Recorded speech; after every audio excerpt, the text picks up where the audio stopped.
Alright, aloha everyone. Welcome back to another video with Derek Okahashi and Core Team Hawaii on moving to Hawaii, moving to Oahu. I got an email this week and it had 5 questions attached to it, and I figured, why don't I just do a video answering these 5 questions. Question number 1. How transient is the population in the 2 areas I mentioned above? Given our 2 little ones, we'd hate to have friendships that, come and go suddenly. Families come and go and the friendships end suddenly. So how transient is the population and how much of a problem is that? Fair question, right? Like, we're in Hawaii. People come here to live out their dreams and sometimes they leave.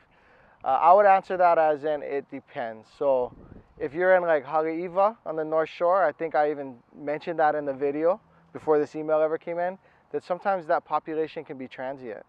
Sometimes people are just there to live their North Shore, winter surf dream. They just needed to get away from the city wherever they live, and they wanted to get out into the country and to be unincorporated and work on a farm or something, but then eventually they leave, right? In Aiea, Moanalua, and KANEOHE, and MILILANI or whatever, not so bad. That the culture isn't such that people are just coming and going, living out long-term vacation. Now, what you are going to encounter is military people coming and going. I was active duty in the Coast Guard, and I've met some of my, most quality friends and long-lasting relationships through jiu-jitsu, or being a child here in Hawaii, through Brazilian jiu-jitsu, and through the Coast Guard.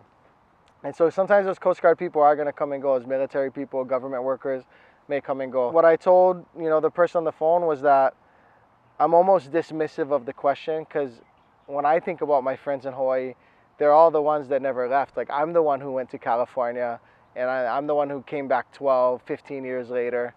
And so I don't think people being transitory is a real issue. I think you're gonna make lasting friendships here. The culture, you can barbecue in December.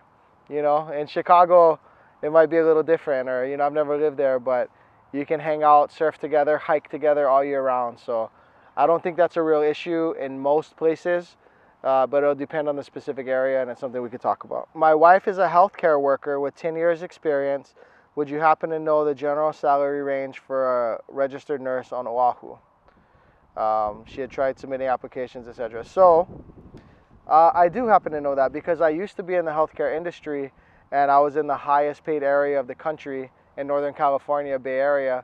I was always comparing salaries back then. And, for example, a lot of the nurse 4s at Stanford or at the Kaiser Union, Northern California, or whatever, you're at the higher step in the union. You're making, $90+ an hour. By this time, who knows? Maybe they're in the 3 figures per hour. And then overtime is time and a half. So 90, plus 45. And then when you're on call in those areas, it's even higher. Hawaii isn't that generous. The pay in Hawaii for healthcare workers for a lot of fields is probably more than wherever, if you're in Alabama or Tennessee or Colorado or something.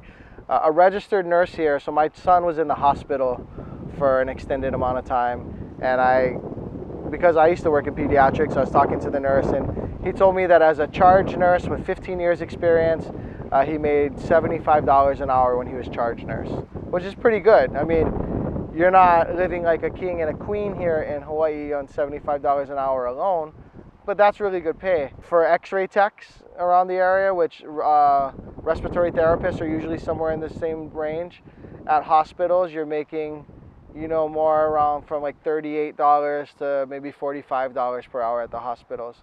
Now, outpatient world here in Hawaii, just like anywhere else, can be drastically lower. Nurses in the outpatient world probably start at like $35 an hour, depending on experience, and then go up from there. So it just depends. And when you go into the outer islands, generally salary is lower, generally. Obviously this will vary from location to location, but given the 2 general locations, Big Island and Oahu, how do you or those find the public elementary, middle, and high schools? I was hoping you can give me a more candid and blunt answer than what you give in your videos, but totally understand if this makes you uncomfortable. So I cannot answer it the way I did with him on the phone, unfortunately. In the videos, we have very specific rules about steering, but if you look at public school ratings for Oahu, for Hawaii as a whole, as a state, we're not the Connecticut's and the Vermonts of the world, or whatever those people, they're always at the top. My wife is a teacher by trade.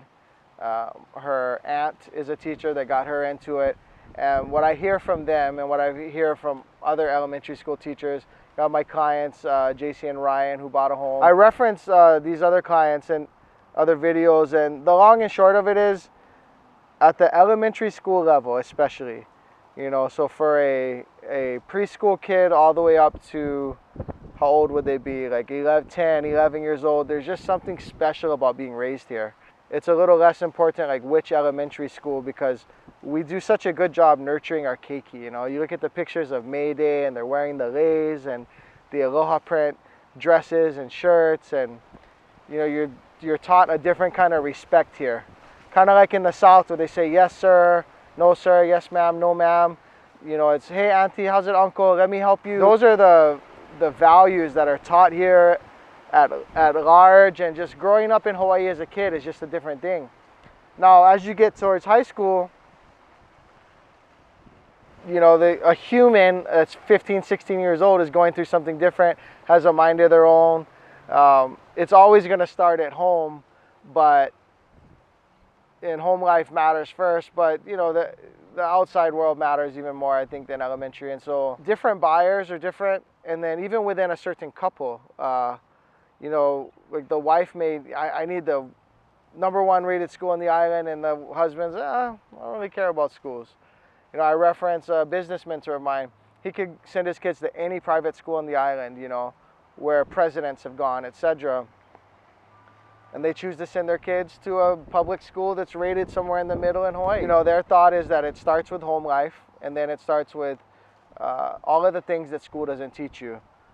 Tax strategies, wealth management, resource management, creation of wealth, mindset. And so they're not really worried about the schools that much. And I know that sounds like a very diplomatic answer. I can't sit here and say, don't go to that school sucks or whatever. I can't do that, because for one, we're not allowed to, but for two, it may not be true for you and your family. But I would encourage you, if you have deeper questions and you want more specific answers, reach out to me. Look in the contact information below, fill out the contact form.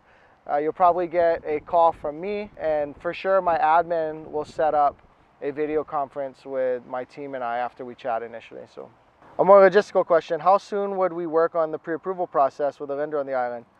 I say as soon as possible. I'll preface that with, you ask a dentist if you need a cleaning, they're probably going to say yes, right? That's what we do. So I see the pre-approval and so there's pre-qualification and then there's pre-approval. Pre-qualification is conversational. They haven't necessarily done a hard credit check, compiled all tax information, but based off of what you're saying, based off of you, Mr. John Doe and Mrs. Jane Doe, you're going to PCS here in the military as an E7, and your wife's going to be a nurse, or your husband's going to be a nurse, whatever. Based off of that information, you qualify for $1 million home. That's a pre-qualification. The pre-approval process is you getting more vetted out. So if you're 6 months out because your job transfer is not going to happen yet, then we can still start the pre-qualification process, the pre-approval process. You can talk with our trusted lender, which I have one that I work with primarily, and I bought my personal home with her. They're the best on the island. You might as well talk to them, you might as well talk to us, and then if it doesn't make sense to get fully pre-approved yet, then we just won't do it. But it's basically like a free financial planning session. Every chance I get to talk with someone who has a more complex wealth strategy than me, that understands mortgages and leverage and finance more than I do, that can help me strategize my household finances to either get my credit better if that's what you need, or to just position myself to buy the first home or the second home. I marvel at that opportunity. I want to talk to those people. So why not talk to a really powerful person, talk about your finances. If you go to a personal finance coach, like an hourly one, they usually go between $150 to $400 per hour. So if you can get even a 15-minute conversation or a half-hour conversation with someone who's essentially a personal finance expert, why not do that, right?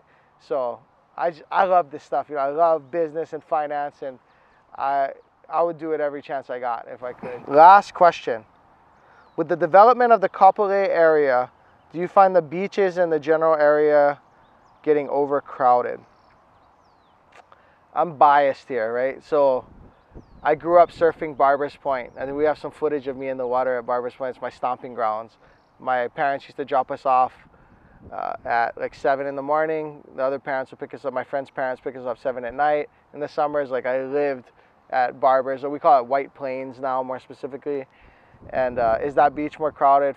For sure. It's way more crowded than when I was a kid. But when I was a kid, it was also a military installation.